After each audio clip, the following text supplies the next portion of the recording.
Autant je considère bien sûr que nous sommes dans l'horreur, autant je considère également que c'est de barbarie et de barbarie islamiste dont il faut parler, même si cela déplaît. Je dis ça parce que Marianne, pour l'avoir fait en une, a été menacée de mort. J'ai été moi-même menacé de mort. Donc même si cela déplaît, c'est ainsi qu'il faut. Mais le terme guerre de civilisation est impropre. En revanche, pourquoi? Tout simplement parce que vous avez parlé du massacre qui a eu lieu au Koweït. Et le massacre qui a eu lieu au Koweït a eu lieu dans une mosquée où des chiites faisaient la prière.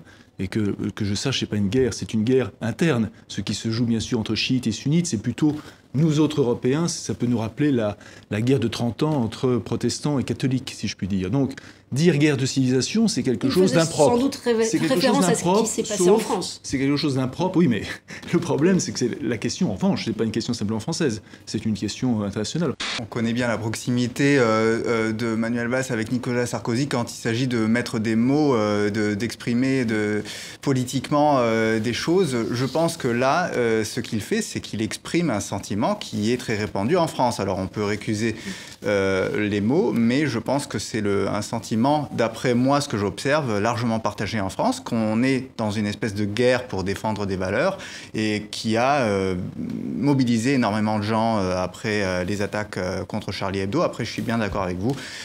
C'est quand même... c'est oublier que, sauf à définir l'État islamique comme une civilisation en elle, ce qu'elle n'est pas précisément. Ce qu'elle n'est pas, justement, il oublie que c'est aussi une guerre, en fait, interne à l'islam. L'auteur de cette décapitation a été sous surveillance plusieurs fois et il est disparu des écrans radars complètement. Je veux dire, et ça nous rassure pas, ça rassure pas. Alors évidemment, à ce moment-là, on emploie des grands mots, on pousse le curseur à droite, oui, on est là, c'est la guerre des civilisations, on est dans une grande guerre, donc des petites failles comme ça, là, de surveillance, c'est rien face à une guerre de civilisation. Mais franchement, on n'est pas dans une guerre de civilisation, on est dans une guerre où il faut vraiment surveiller, réformer les services s'il le faut, pour que des gens comme ça ne passent pas entre les mailles. Je veux dire, je sais que c'est pas possible à 100%, mais je crois qu'il y a eu des failles là, parce qu'on a eu un peu la même chose au Canada. Nos 2 attentats qu'on a eus à l'automne, c'était aussi des loups solitaires comme ça, de la même manière. Et ils sont passés entre les mailles, mais qu'est-ce qui se passe? Je veux dire, quelque part, il faut peut-être réformer la façon de surveiller ces gens. C'est utile quand même d'avoir employé ce terme de guerre, même si c'est violent, parce que c'est vrai que malgré tout, je pense qu'en France, il y a eu, et vous l'avez dit sur ces questions des mosquées, sur d'autres questions, c'est qu'on a quand même fait preuve d'un certain irénisme, on a sous-estimé un peu ce sujet, on l'a mis un peu dans un grand sujet de questions plus larges sur l'intégration, sur beaucoup de choses.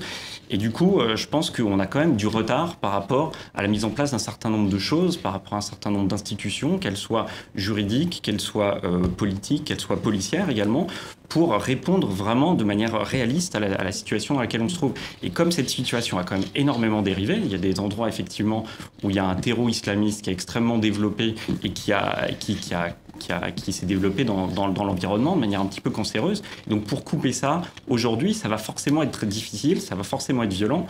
Et malheureusement, je crois que c'est la tâche à laquelle on est confronté aujourd'hui.